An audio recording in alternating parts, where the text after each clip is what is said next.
우리 교회는 2월 넷째 주일에 아주 중요한 일을 앞두고 있습니다. 교회 직분자를 세우는 선거가 있습니다. 직분은 교회를 세우는데 아주 매우 중요한 일입니다. 제가 매번 우리 교회에서 직분자 선거가 있을 때면 한 2, 3주간 직분에 관한 설교를 했었습니다.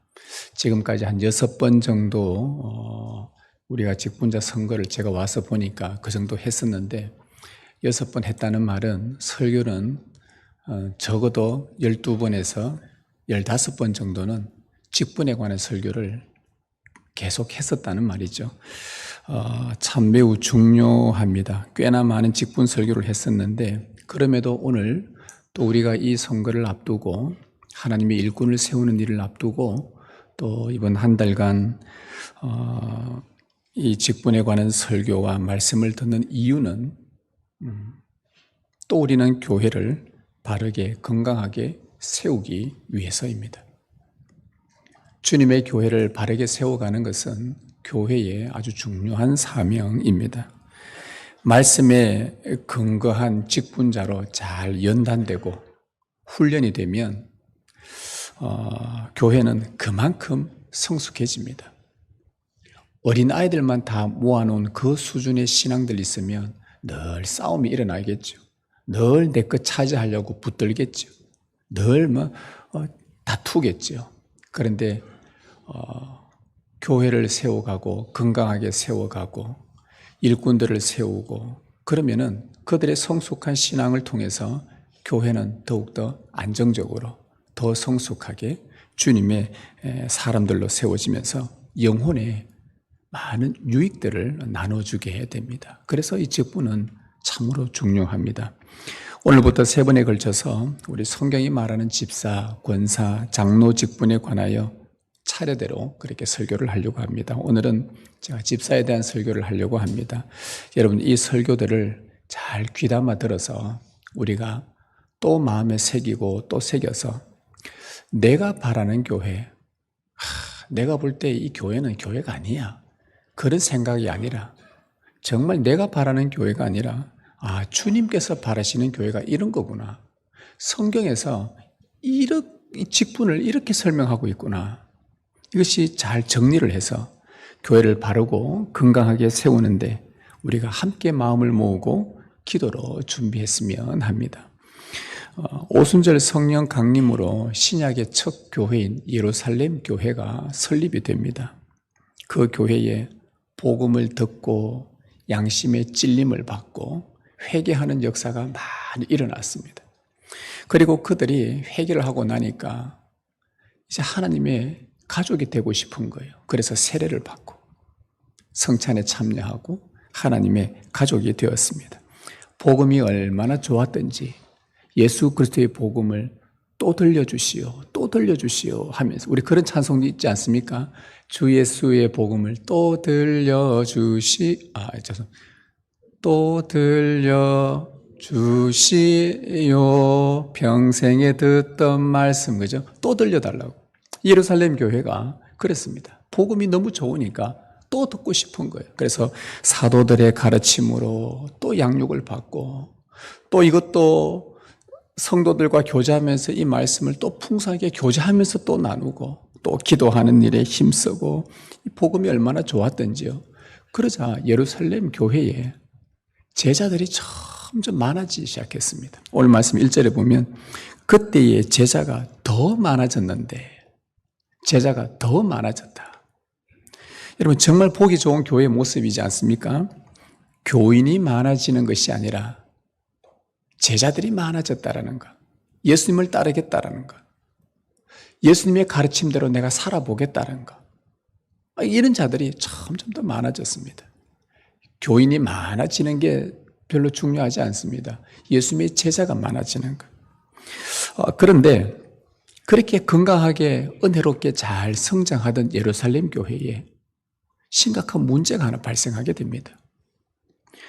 6장 1절에 보면 그때에 제자가 더 많아졌는데, 제자는 더 많아졌는데 헬라파 유대인들이 자기의 과부들이 매일의 구제에 빠짐으로 히브리파 사람을 원망하니 여러분, 예루살렘 교회가 은혜롭게 잘 성장하고 제자도 많아지는데 그들에게 심각한 문제가 발생했는데 무슨 문제가 발생했다고 합니까? 무슨 문제가 발생한 거죠? 원망하는 문제가 발생한다. 원망하는 문제. 교회 안에 원망의 문제가 점점 퍼져가기 시작했습니다. 한 사람, 5사람, 10사람, 무리들 지어서 원망의 소리가 자꾸 목소리가 높아집니다. 그 원망의 원인이 뭔가 보니 구제에 관한 것이었어요. 가난한 자를 돕는 이 일들에 관한 일들로 인해 교회 안에 문제가 발생했습니다. 아니, 구제는 참 좋은 일인데 왜 이게 문제가 발생되었는가?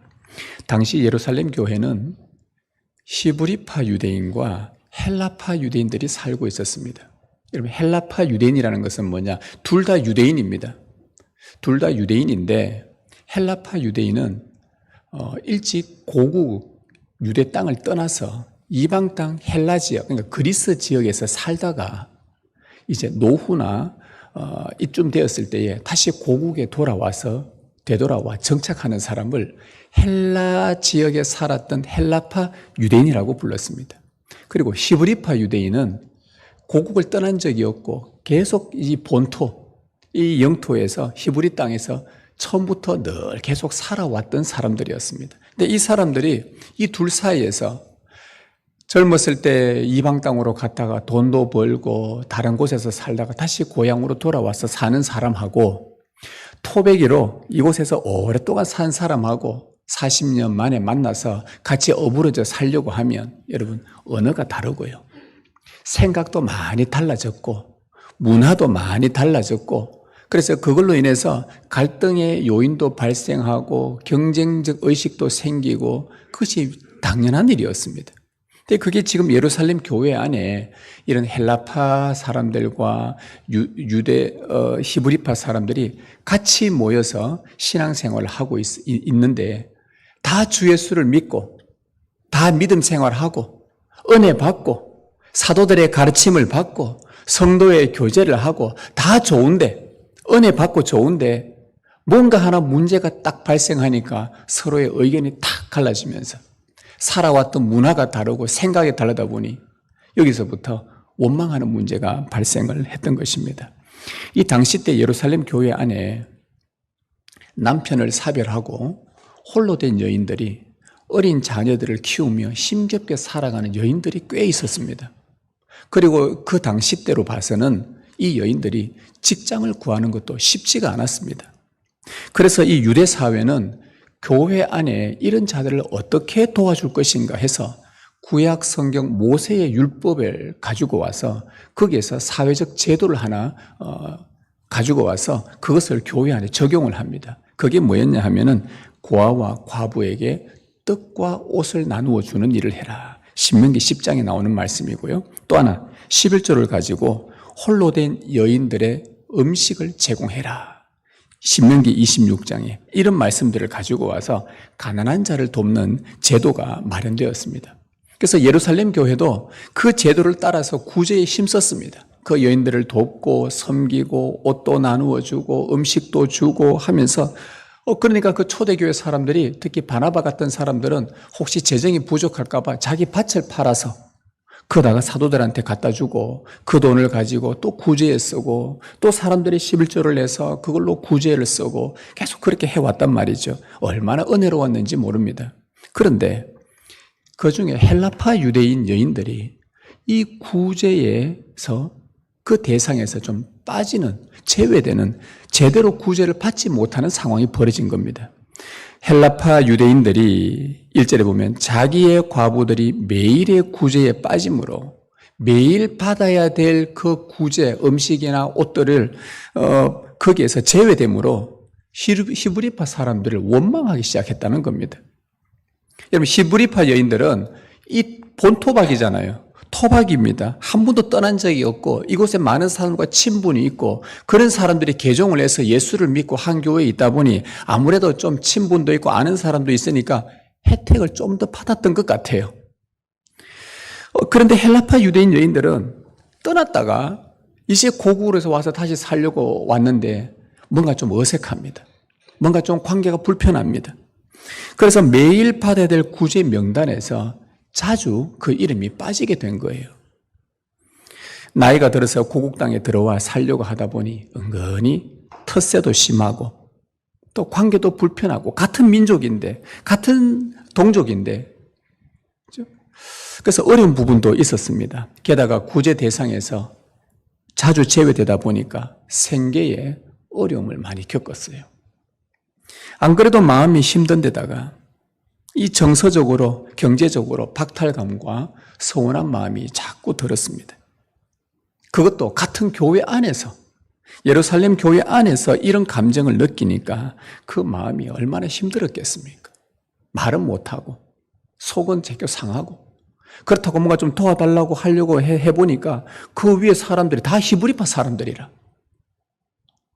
그럼 아는 사람도 없고 말도 못하게 있단 말이죠. 그런데 이 사실들을 사도들이 감지를 못하고 있었습니다.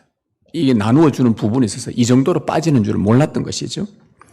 그런데 이 헬라파 사람들이 그때부터 히브리파 여인들만 챙기는 그 히브리파 사람들을 서서히 원망하기 시작한 겁니다. 그것은 교회 내부에 심각한 문제로 대두되었습니다. 여러분, 예루살렘 교회가 급성장하다 보니까 갑자기 3,000명, 5,000명씩 몰려오고 세례를 받고, 그러니까 이제 아직 어린아이 신앙인데 이들이 아직 성숙하지 못하지 않습니까? 그리고 이들을 양육을 할 사람들을 제대로 아직 키우지 못한 상태입니다. 왜냐하면 여러분도 아시겠지만 한 사람을 신앙인으로 성숙한 그리스도로 양육하는 게 어리면 하루 이틀 만에 되는 겁니까? 우리가 막 해치울 수 없잖아요. 구약 성경 속성반, 예수 제자 훈련 속성반 해서 막 200명, 300명 모아놓고 막 강의하고 하면은 금방 예수님의 제자가 되고 그런 일은 어디에도 없습니다. 그건 다 잘못된 거고 거짓입니다. 한 사람을 그리스도인으로 양육하는데 얼마나 오랜 시간이 걸리고 그 사람 붙들고 기도하고 가르치고 위로하고 격려하고 그 세월만 10년, 20년 돼도 그래도 겨우 이제는 성숙한 그리스도인이 되나 이제 직분 받을 만하나 이렇게 하는데 어떻게 그게 빨리 되겠습니까? 예루살렘 교회가 급성장하다 보니까 제대로 된 일꾼도 아직 만들어지지 않았고 사람들은 이런 문제가 발생하고 그런데 이 사도들이 12사도로서는 일일이 그들의 구제를 다 감당하려고 하니 역부족이었습니다. 은혜롭던 교회가 원망이라는 시험에 빠졌습니다. 사실 이 일로 인해 사도들이 제일 두려워했어요. 사도들이 왜 두려워했겠습니까? 사도들은 성경을 알고 있잖아요. 그 옛날 이스라엘 백성들이 광야를 지나다가 하나님 앞에 원망했던 그 백성들의 결과가 어땠는지 그들은 알고 있단 말이죠. 약속의 땅에 들어가지 못하고 구원으로 이어지지 못하고 다 죽었던 그때 하나님을 원망했던 자들이었다고 나옵니다. 그래서 이 원망이 얼마나 무서운지를 사도들은 알고 있었기 때문에 이것을 그냥 내버려 두면 확장되어서 심지어 구원에 심각한 문제가 발생할 수도 있다는 위험을 사도들이 직감을 해요.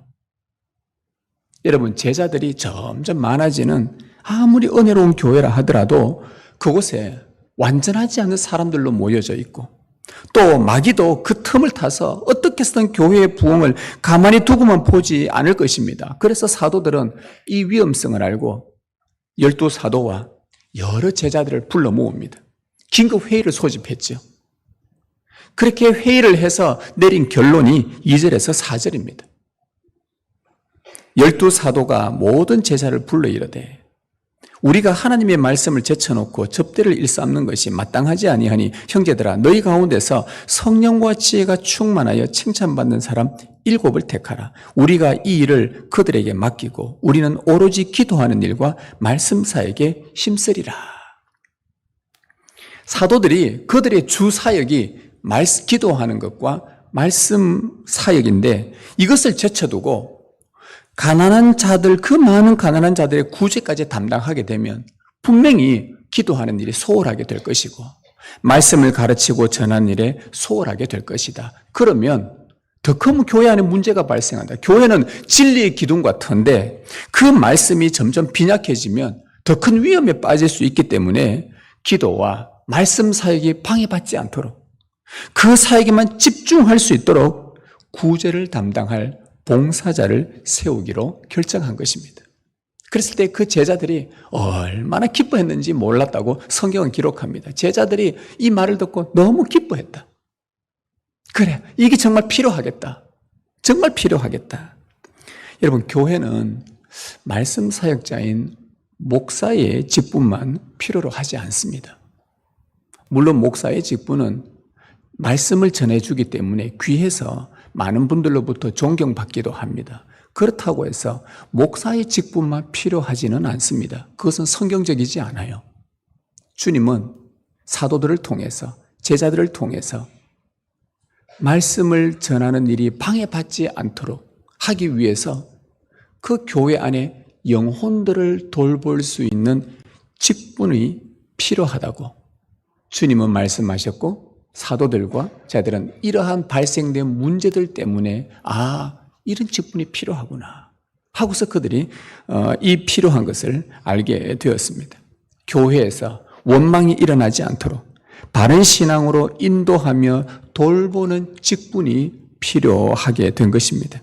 그래서 성령님은 사도들의 마음을 감동시키셨고 그 교회의 위험한 것을 알려주셨고, 그래서 성도의 생활을 잘 살펴서 교회를 은혜롭게 세워가도록 직분을 허락하셨습니다. 그래서 이 직분은 말씀 사역인 이 목사의 직분만큼이나 중요하기 때문에 마땅히 존중되어야 합니다. 정말 중요한 직분들입니다. 성령님은 교회를 참 교회로서 세워가는 일에, 교회를 교회되게 하는 일에 직분을 선물로 주셨다는 것, 직분은 교회에 반드시 필요하다는 것, 이것을 여러분에게 먼저 말씀을 드립니다. 바로 이 예루살렘 교회에서 이 가난한 자들의 구제를 맡았던 직분을 바로 기독교 전통은 집사라고 불렀습니다. 집사의 직분이 이렇게 해서 나오게 된 것입니다. 여러분, 이곳에 집사님들 많으시죠? 장리 집사님도 있고 서리 집사도 있고, 우리 한국 교회는 보통 이런 우리 교회들에게 무작위로 10명을 뽑아서 서리 집사가 무슨 일 하는 사람입니까? 물으면 10 중에 9명이 모른답니다. 그런데 서리 집사로 되고 싶어 합니다. 서리 집사가 뭔지를 몰라요. 무슨 일 하는지도 모르고. 그래서 그만큼 모르고 받다 보니까, 모르고 받으면 뭐가 되냐? 내 신분으로 생각합니다. 직분은요, 모르고 받으면 내 가문의 영광이다. 와, 우리 집안에 장로가 나왔다. 권사가 나왔다. 장리 집사가 나왔다. 내 신분으로 생각합니다. 모르고 받으면, 알고 받으면 겸손하게 충성하게 되죠. 모르고 받으니까 문제가 됩니다. 이 예루살렘 교회에서 구제를 맡았던 직분을 전통적으로 집사라 불렀어요.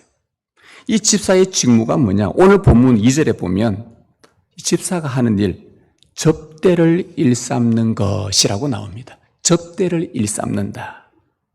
우리말 번역으로 접대를 일삼는다. 이게 집사의 직분입니다.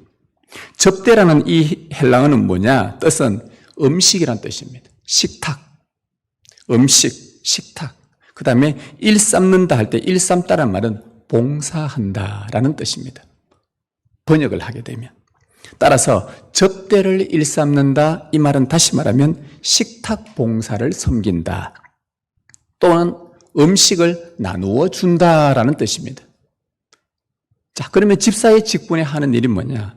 음식을 나누어 주는 것입니다. 이 당시 예루살렘 교회의 상황에서 설명하자면 배고픈 사람 또는 가난한 사람에게 음식을 나누어 주고 밥을 먹이는 일이 집사의 직분이라는 겁니다. 가난한 자를 살피는 일, 이것은 하나님의 명령이었습니다. 하나님은 이스라엘 백성들에게 너희가 그 땅에서 추수를 할 때 다 추수하지 말거라, 남겨두어서 가난한 자들이 그 추수를 통해 양식을 먹을 수 있도록 남겨두라고 명령을 하셨습니다. 이스라엘 백성 너희들도 예전에 애굽의 종으로 있지 않았느냐? 그것을 기억해라. 너희도 종으로 있을 때 얼마나 굶었느냐? 얼마나 굶주린 적이 많았느냐? 그러니 너희가 지금 자유인이 되었고 너희가 땅을 나에게 거저받았으니 그 땅에서 추수를 할 때 가난한 자들 위해서 남겨두거라. 자, 그러면 여기서 어떤 일이 벌어지냐? 그 가난한 자들이 추수 때가 되어서 먹을 것을 가지러 밭에 나갔는데 어떤 밭은 보니까 깔끔하게 추수를 싹 다 한 밭이 있을 거 아니겠습니까? 근데 어떤 밭에 가니까 가난한 자, 자기 같은 사람들을 위해서 이렇게 남겨놓은 그런 밭도 있을 거 아니겠습니까? 그러면 그 밭을 보면서 이 성도들이, 백성들이 무엇을 경험하겠습니까? 깨끗하게 자기가 홀딱 다 추수해 간 사람 보고 이 사람은 자비가 없는 사람이고, 그런데 그 옆에 밭에 가난한 자를 위해서 남겨둔 그 밭을 보면 야, 이 주인은 참 자비롭구나. 하나님의 말씀대로 사는 사람이구나. 말씀대로 가난한 자를 돌보는 사람이구나. 거기에서 하나님의 은혜를 경험하게 되는 것입니다.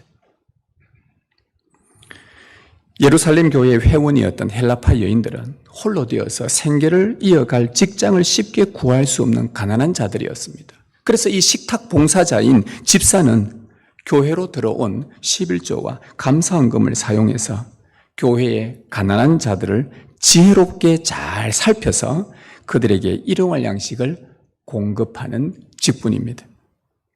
여러분, 이 헬라파 여인들은 이 직무를 잘 행하는 집사를 통해서 무엇을 경험하겠습니까? 하나님의 자비를 경험하는 것입니다. 아까 그 밭에 남겨둔 그들을 통해 이 집사의 직무 같은 남겨두는 것을 통해 하나님이 참 자비로우시구나. 하나님은 살아계시구나. 가난한 나와 내 가족을 외면하지 않으셨구나. 라고 고백하며 은혜를 맛보게 됩니다. 집사의 직분을 통해 그 누군가가 하나님의 자비를 경험하는 것입니다. 그리고 그 가난했던 사람이 받은 은혜를 기억하고 나면 그 다음에 자신도 할 수 있는 한 기회되는 대로 일을 해서 자기도 그 중에 적은 일부분을 가지고 가난한 자를 도우려고 힘쓸 것입니다. 왜요? 주님이 말씀하셨잖아요. 너도 애굽의 종되었던 때를 기억해라. 너도 가난한 때가 있었고 너도 헐벗을 때가 있었고 그때 내가 너에게 큰 자비를 베풀어 너희가 은혜를 받았다면 너희도 그저 받은 것으로 그저 나누어 주거라. 이것이 성경의 가르침이고 신약 성경에 특히 직분에 관해서 우리에게 알려주는 말씀입니다. 이것이 성경에서 말하는 주님의 자비를 드러내는 집사의 사역입니다. 얼마나 아름답습니까? 여러분, 이것이 교회의 모습입니다. 이것이 하나님의 백성들의 모습입니다. 참 아름다워야 합니다. 제가 이전 교회에서 10대들을 대상으로 직분을 요청이 있어서 제가 한번 직분을 가르친 적이 있었습니다. 다 중고등학생들이죠. 15세, 16세, 17세들. 걔네들한테 직분 가르치면 얼마나 은혜 받을 것 같습니까? 걔네들이. 일하고 있습니다. 언제 끝나냐고. 또 그것도 요청한 분이 하필 또 저한테 그 애들 대상으로 직분을 설교해달라니. 얘들이 뭘 알 거라고. 교회 집사람들 모아놓고 직분 설교도 다 주무시는데 그 애들 데리고 무슨 직분을 설교한다고. 그래도 맡겨준 대로 목사의 직무를 이야기해주고 장로의 직무를 이야기해주고 권사의 직무를 쭉 이야기해줬어요. 해주니까 그 중에 어떤 한 청소년 애가 자기가 그래도 듣는 애가 있어요. 그래서 제가 참 감사했습니다. 여러 명 있어도 다 자도 한 사람은 듣는 사람이 있으니까 하나님께서 오늘 그 사람에게 은혜 주시려는가 보다. 그래서 이제 그 청소년 애가 15살쯤 돼 보이네. 중2인가 중3인데 걔가 하는 말이 제목 목사님 저는 커서 집사가 되고 싶어요 이라는 거예요.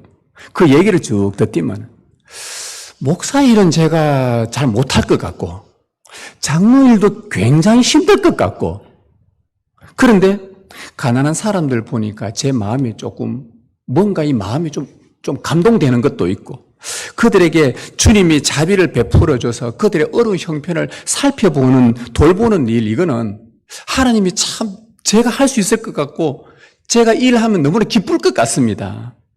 그런 고백이었습니다. 제가 얼마나 속으로 감사했는지 모릅니다. 여러분 집사의 직분이 주님의 자비를 흘려보내는 일입니다.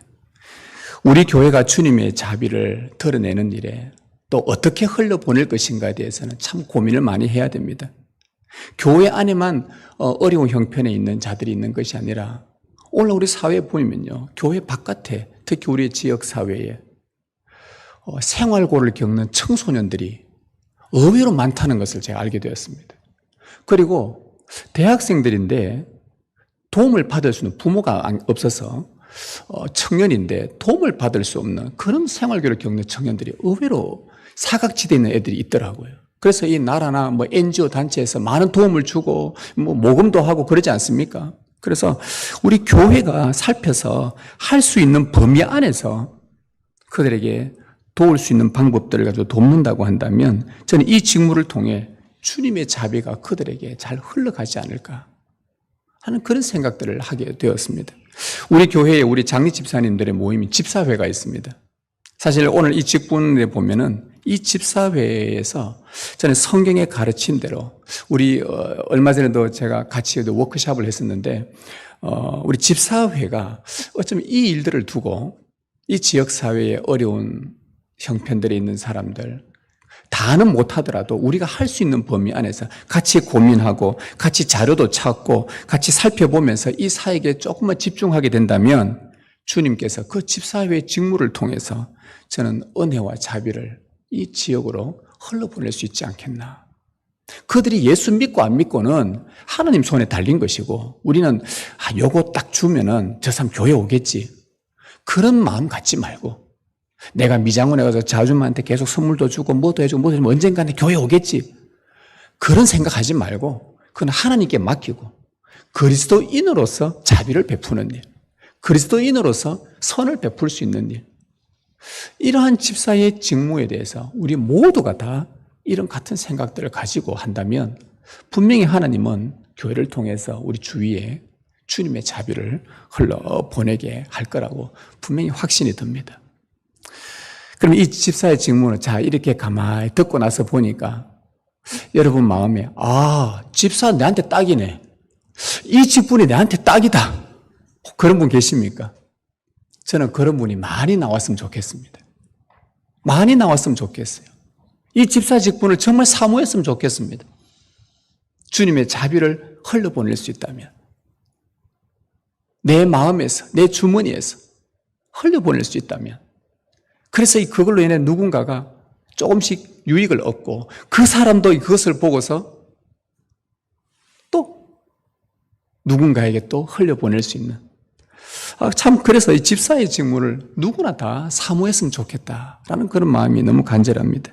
그런데 오늘 본문에 보면 이 집사의 직무는 어떤 자가 감당해야 되는지 그 자격 기준을 제시해 줍니다. 3절에 보니까 형제들아 너희 가운데서 성령과 지혜가 충만하여 칭찬받는 사람 7을 택하라. 우리가 이 일을 그들에게 맡기고 이 말씀을 통해서 알게 된 집사로서 그 직분을 감당할 수 있는 자격이 3가지가 나오는데 뭐뭐 나옵니까?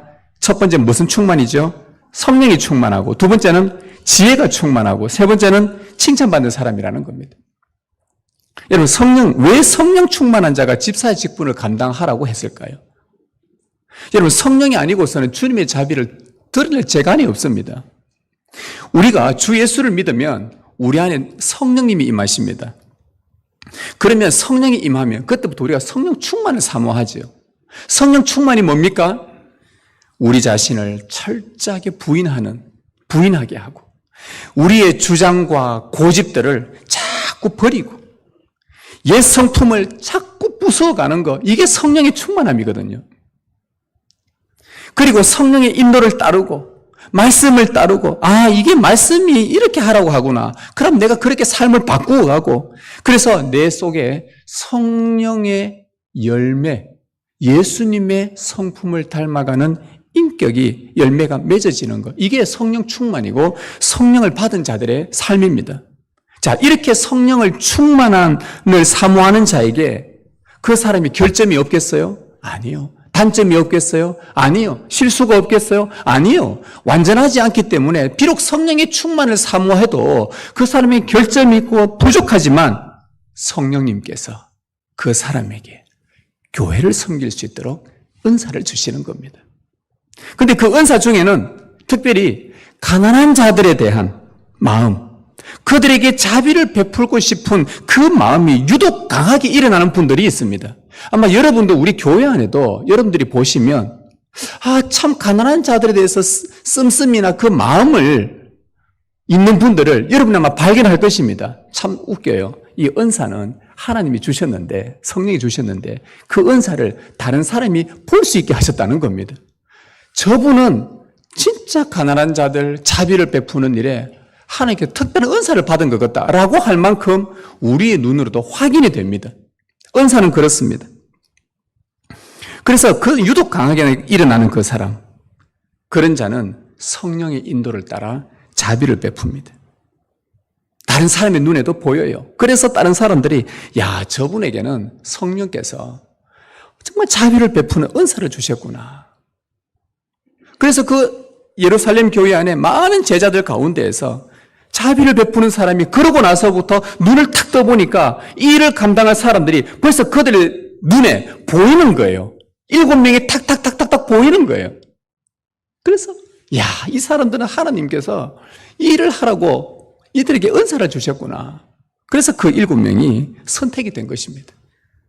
성령에 충만한 자가 이렇게 선택이 돼요. 그 다음에 두 번째는 지혜가 충만한 자가 집사의 직무를 왜 감당해야 되겠습니까? 여러분, 헬라파 여인들의 원망을 잠재우고 그 원망을 없애기 위해서 가서 뭐 한마디만 하면 원망 없어집니까? 그들의 마음 다 헤아려 줘야 되고 다 들어줘야 되고 무슨 문제였는지 심지어 듣다 보면요, 그 사람들이 헬라 땅에서 살았을 때부터 어려움 겪었던 거 옛날 이야기 거슬러서 다 들어줘야 돼요. 듣고 하다 보면 또 위로하고 그래 그 마음 잘 안다 하면서 이 시간이 굉장히 걸립니다. 그리고 그걸 해결하려고 하면 단번에 됩니까? 아니요. 지혜가 필요한 거예요. 그래서 지혜가 충만한 자가 이 일을 감당하라고 주신 겁니다. 여러분, 지혜가 어디서 나옵니까? 여러분, 지혜가 어디서 나온다고 생각하십니까? 지혜는요, 하나님과 그분의 말씀, 하늘로부터 위로부터 나오는 지혜. 그리고 하나님께서 각자에게 생각들을 주시면 그 다음에는 그 생각을 서로 나누면서 서로가 교회 안에서 서로 나눌 때에, 교통할 때에 더 좋은 지혜로 이것이 발전을 하게 됩니다. 이번에 제가 목회대학원에 가서 한 120여 명의 목사님과 좀 만나서 교제를 하고 말씀도 배우고 이렇게 좀 서로 나누게 되었는데 그 목사님들하고 만나보니까 다 똑같은 고민이에요. 저도 고민이 많거든요. 그래서 저도 이야기했어요. 어떻게 하면 우리 예배가 좀 더 풍성하게 성도들이 풍성한 은혜를 누리는 방법들을 어떤 것들이 있을까? 성찬이 어떻게 하면 좀 더 풍성해질 수 있을까? 찬양이 어떻게 하면 좀 더 풍성해서 성도들이 은혜를 더 받을 수 있을까? 이런 고민하는데 이게 저만의 고민이 아니라 거기 온 대부분의 목사님들 다 똑같은 고민인 거예요. 모이면은 교회 이야기, 모이면 목회 이야기, 모이면 어떻게 은혜를 나누어 줄까? 이제 이런 이야기를 하는데 제가 가지고 있는 교회, 저희 교회에 성찬하는 거, 예배하는 거 알려주고 그분들도 알려주고 알려다 보니까 서로의 지혜들이 모이게 됩니다. 모이다 보니까 이야, 이거 참 좋은 방법이겠다. 거기서 새로운 생각들이 나오게 되고 지혜가 훨씬 더 풍성해지더라는 것입니다. 바로 이겁니다. 제가 교회 사역을 하면서 깨닫게 된 것이 뭐냐? 저의 생각과 저의 의견은 지혜가 턱없이 부족하다는 겁니다. 저의 삶의 반경이, 이 바운더리가 한정되어 있기 때문에 물론 성경에서 찾아내기는 하지만 그래도 이것을 적용하는 부분에 있어서는 한계가 있어요. 그래서 장로님들의 다양한 의견들을 같이 나눕니다. 듣습니다. 그러면 그분들이 경험한 것, 그분들이 각자가 살아왔던 것, 이런 것들을 이 안에서 의견을 듣다 보면 좀 더 깊이 생각하게 되고, 이런 방법이, 이런 방법이. 그러면서 무엇이 교회 공동체에 유익할 것인가? 무엇이 성도들에게 은혜를 더 끼치게 할 것인가?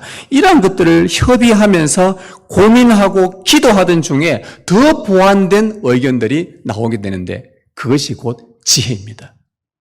그래서 여러분, 지혜가 충만하다는 사람은 혼자 독단적으로 일하지 않습니다. 성경에서 지혜로운 자는 모세가 많은 사람들을 판결을 할 때에 너무너무 힘들어가지고 죽을 지경이었을 때 옆에 장인 어른이 뭐라고 했습니까? 야, 모세야. 1000부장을 두고 100부장 두고 50부장 두고 10부장을 둬라.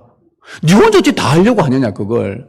네가 하나님의 종은 맞지만 네가 어찌 그걸 다 담당할 수 있느냐. 지혜로운 사람.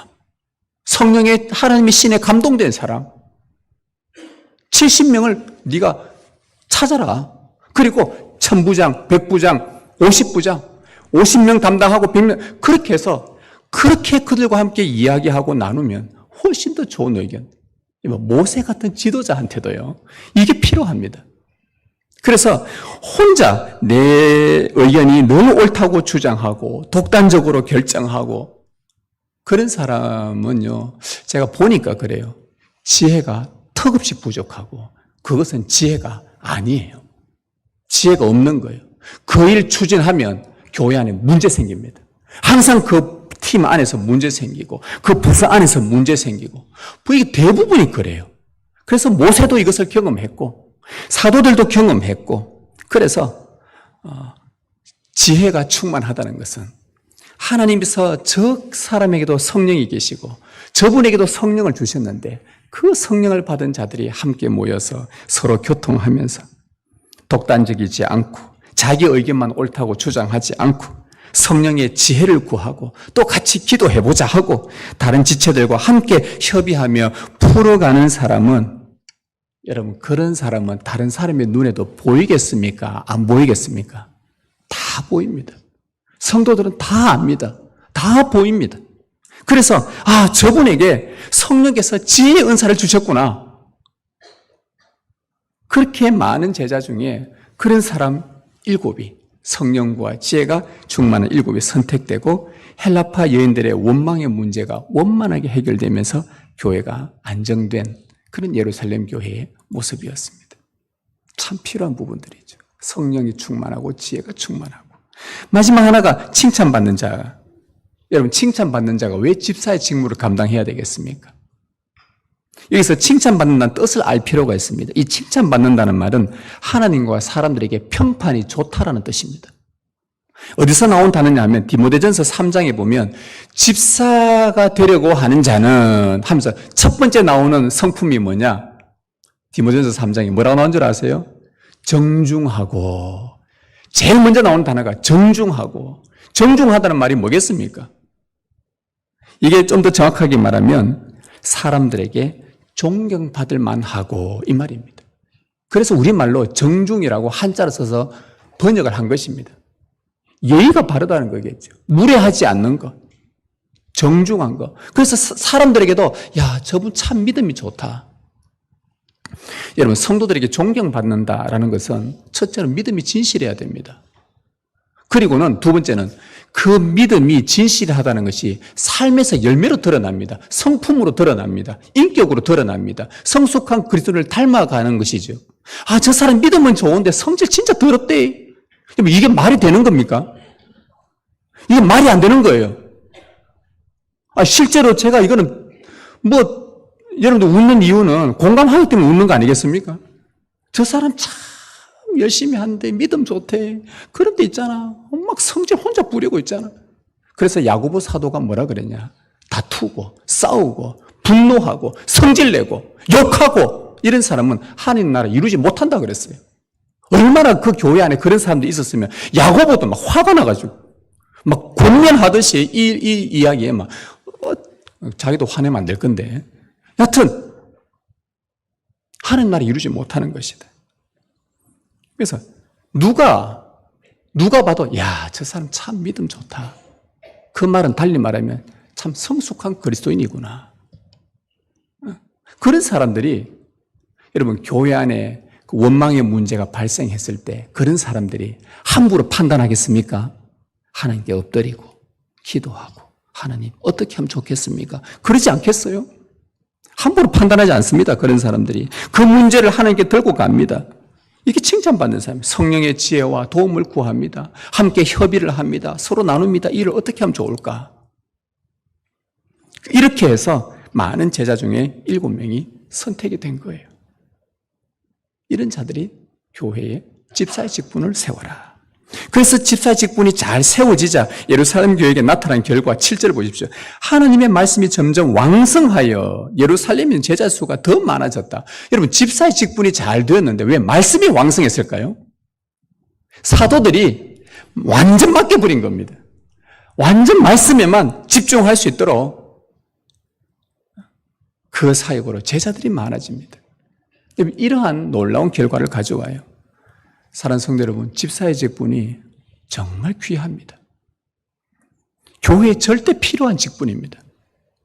저는 여러분들이 집사의 직분을 정말 사모하기를 바랍니다. 내 가문의 영광으로 여기는 그런 사모함 말고요. 정말 주님의 자비를 흘려보낼 수 있는, 내가 주님을 닮고 싶어 하는, 여러분, 그래서 이거는 정말 좋은 직분입니다. 바람직한 직분이고 반드시 이 자리에 계신 모든 분들이 사모해야 될 직분입니다. 저는 목사이지만 동시에 집사의 직무를 사모합니다. 왜? 이 일을 목사이지만 해야 되기 때문에, 돌봐야 되기 때문에, 그런 사람들이 주위에 보이면은 줘야 되기 때문에, 그래서 이 직무를 정말 사모합니다. 여러분들이 이 직분을 많이 사모하시기를 바랍니다. 집사의 직분을 사모한다는 것은 주님의 자비로운 마음을 담고 싶은 열정입니다. 주님께서 우리에게 큰 자비를 베풀어 주셨는데 받을 수 없는 자비를 받았고, 저 죄악의 구렁텅이에서, 사망의 구렁텅이에서 우리에게 큰 자비를 베풀어 건져내셨고, 지금까지 먹고 입고 사는 의식주 문제, 부유하지는 않더라도 내가 지금까지 먹고 살 수 있도록 하나님께서 제공해 주셨고, 정말 알게 모르게 채워주신 그 하나님의 은혜, 그 자비에 감사한다면 우리도 또 누군가에게 자비를 베푸는 일에 힘쓰는 것이 마땅하지 않겠습니까? 주님께서 여러분에게 묻습니다. 내가 한 일을 너도 하려느냐? 그때 여러분이, 네 주님, 저도 주님처럼 자비를 베푸는 자가 되고 싶습니다. 여러분, 이렇게 진실하게 고백한다면 우리 주님께서 얼마나 기뻐하시겠습니까? 이 얼마나 아름다운 고백입니까? 그 사람은, 그렇게 고백하는 자는 분명히 성령에 충만한 자요. 그 사람은 지혜가 충만한 자요. 그 사람은 하나님과 사람에게 칭찬받는 사람일 것입니다. 신매교회가 신실한 집사가 많이 세워져서 정말 교회에 예수님의 제자가 많아지는 이 놀라운 일이 우리가 목도할 수 있는 그런 복이 있기를 주님의 이름으로 축복합니다.